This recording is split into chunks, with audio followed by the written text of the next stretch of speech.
आप सुन रहे हैं HD स्मार्ट कास्ट और ये है फीवर FM प्रोडक्शन। जो हाथ झाड़ के महफिल से न निकले वो जुआरी क्या। वाह, तो पांडव भी अपना सब कुछ उठाकर वनवास के लिए निकल पड़े। इस बात का सबसे ज्यादा दुख देवव्रत भीष्म को हुआ। मैंने भीष्म को टूटते और बिखरते देखा है। मैं आकाश हूं, वो आंख जो सब कुछ देखती है। भीष्म भले ही शरीर से कौरवों के साथ थे, लेकिन मन से वो हमेशा पांडवों के साथ रहे। वो कभी अपने लिए नहीं जिए, लेकिन अगर उनका कुछ अपना था तो वो था उनका कुरुवंश। इसी कुरुवंश के लिए उन्होंने आजीवन अविवाहित रहने का प्रण किया था। उनका ये त्याग देखकर सत्यवती के पिता निषाद राज भी झुक गए थे। आपके त्याग और बलिदान ने मुझे जीत लिया देवव्रत। एक बेटा अपने पिता के लिए ऐसी भीष्म प्रतिज्ञा कर सकता, ऐसा मैं सपने में भी नहीं सोच सकता। आप महान हैं देवव्रत, आप सचमुच महान। ऐसी प्रतिज्ञा आज तक इस संसार में न किसी ने की है और न कोई कर सकेगा। मैं निषाद इसी समय अपनी पुत्री का हाथ आपके पिता महाराज शांतनु को देता हूं।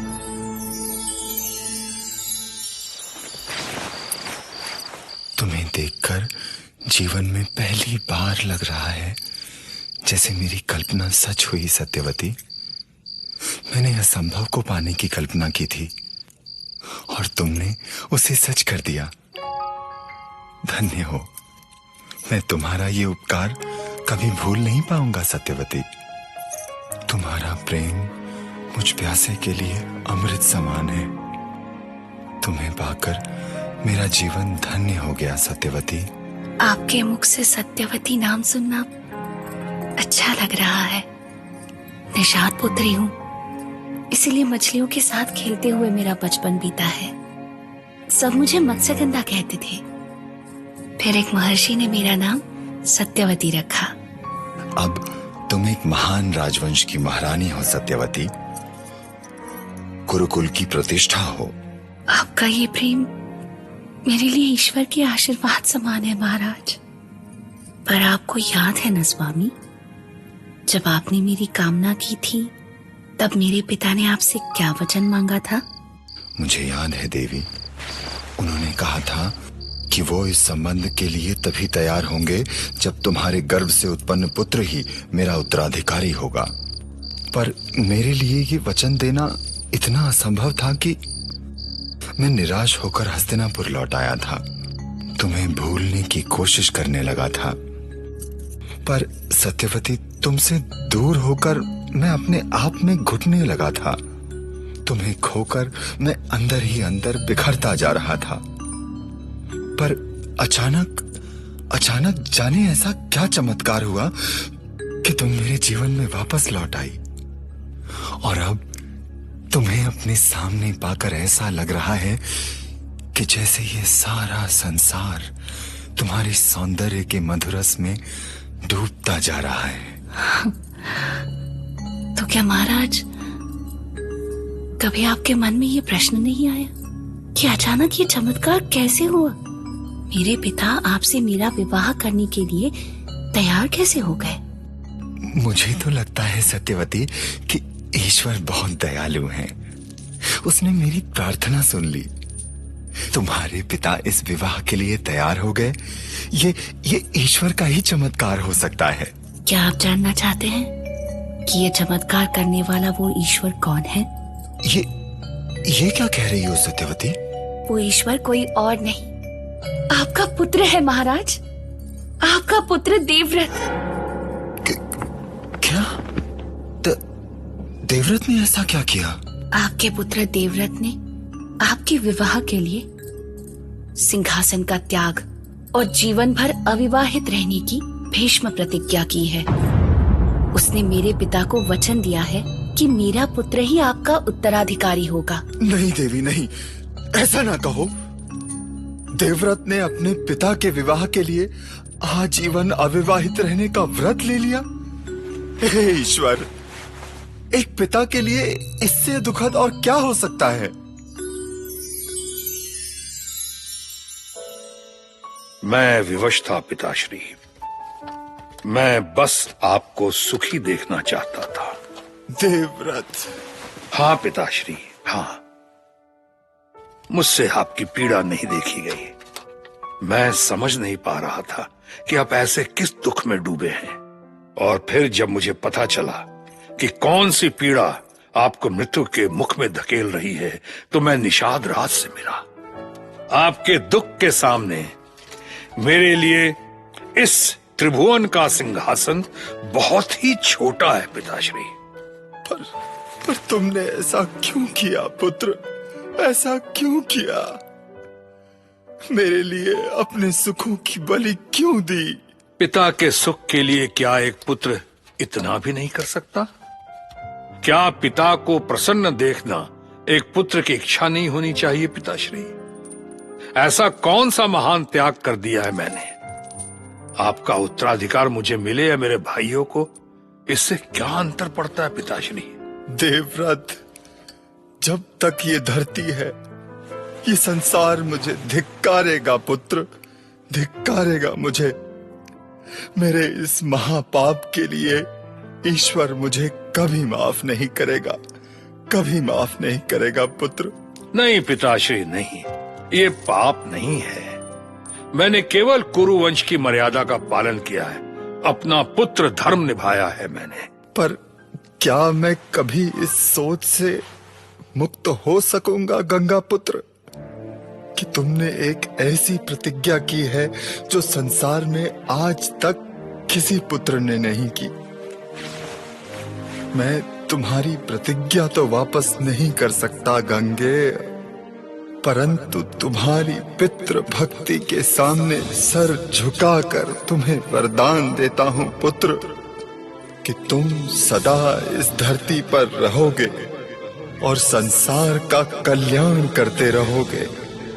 तुम्हारी मृत्यु तुम्हारी इच्छा से ही होगी और अपनी इस भीष्म प्रतिज्ञा के कारण तुम भीष्म कहलाओगे पुत्र, भीष्म। मैं आपको वचन देता हूं पिताश्री कि आपका उत्तराधिकारी चाहे कोई भी हो, मैं कुरुवंश की मान मर्यादा और सम्मान पे कभी आंच नहीं आने दूंगा।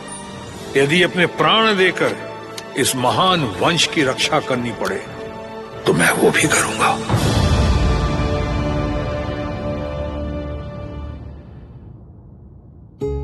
एक सच्चाई और है, वो ये कि कुरुवंश की ही परंपरा को निभाते हुए भीष्म ने वो सब कर डाला जो उनको नहीं करना चाहिए था। मतलब ऐसा भी क्या त्याग कि सत्यवती की जायज नाजायज मांगे मानते जाओ।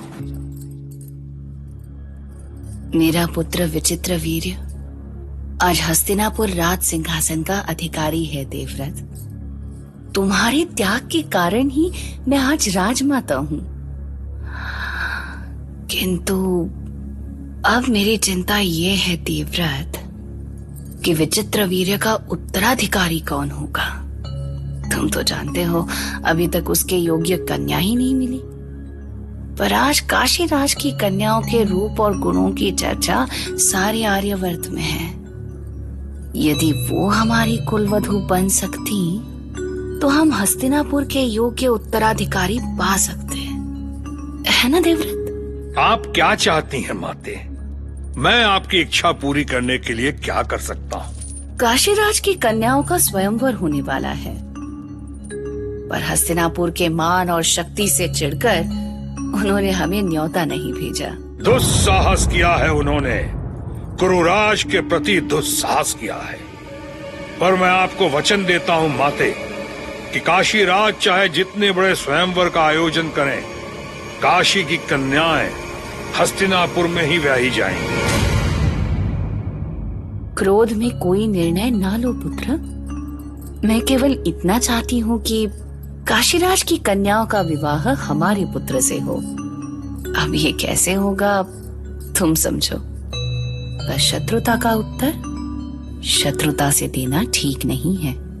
प्रश्न केवल विचित्र वीर के विवाह का नहीं है माते, प्रश्न कुरुकुल के अपमान का है। काशी राज की पुत्रियों के स्वयंवर में मैं स्वयं जाऊंगा।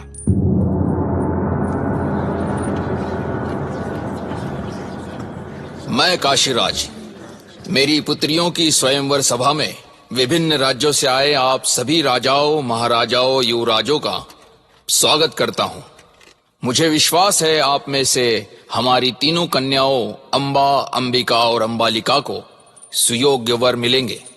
मैं विशेष रूप से सौरराज शाल्व का इस सभा में पधारने के लिए आभारी हूं, जो हमारी पुत्री अंबा के। ठहरो, ये स्वयंवर नहीं हो सकता। ये ब्रह्मचारियों की सभा नहीं है गंगापुत्र भीष्म, यहाँ आपकी कोई आवश्यकता नहीं है। तुम्हारे इस अहंकार के लिए मैं इसी क्षण तुम्हारे प्राण ले सकता हूँ काशीराज। हस्तिनापुर को निमंत्रण न भेजकर तुमने कुरुराज का अपमान किया है, इसका दंड भोगना होगा तुम्हें। सैनिकों, उठा लो काशीराज की तीनों कन्याओं को। रुक जाओ गंगापुत्र, नहीं तो अनर्थ हो जाएगा। मुझे ललकारने का दुस्साहस मत करो काशीराज, कहीं ऐसा न हो कि तुम्हारी मूर्खता काशी का सर्वनाश कर बैठे। मैं गंगा पुत्र भीष्म काशी राज की तीनों कन्याओं अंबा, अंबिका और अंबालिका को हस्तिनापुर ले जा रहा हूँ और इस पूरी सभा को चुनौती देता हूँ कि यदि किसी में मुझे रोकने का साहस है तो मेरे सामने आए। नहीं नहीं, रुक जाओ गंगापुत्र भीष्म। छोड़िए मुझे। ये क्या कर रहे हो आप? छोड़ो, छोड़ो मुझे, ये आप अनर्थ कर रहे हैं। ये घोर अन्याय है। छोड़ो दुष्ट, छोड़िए। रुक जाओ, मुझे बचा लो शाल। अंबा को मुक्त कर दो देवव्रत। मेरा सामना करो शाल्व, मुझसे युद्ध करो।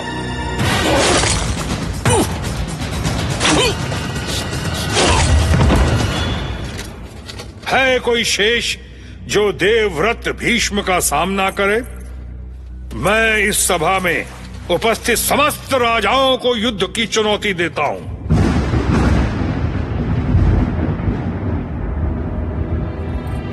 ये कौन सी राज परंपरा है महाराज? कैसी परंपरा है ये? क्या ये हम कन्याओं का अपमान नहीं है? आपने हमारी स्वतंत्रता छीनी है देवव्रत भीष्म, हमसे हमारे पति चुनने का अधिकार छीना है आपने। तुम सबके साथ न्याय होगा, अवश्य न्याय होगा। आज भी ये संसार गांगेय भीष्म के न्याय पे उंगली नहीं उठा सकता। संसार भले आपके भय से आप पर उंगली ना उठाए गंगापुत्र, पर मैं चीख चीख कर कहूंगी कि मेरा हरण करके आपने मेरे साथ अन्याय किया।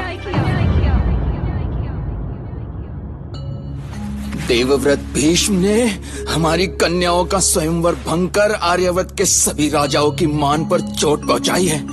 मैं उन्हें कभी क्षमा नहीं कर सकता। पर मेरे साथ बहुत बड़ा अन्याय हुआ है महाराज। अंबा हृदय से मुझे अपना पति मान चुकी थी।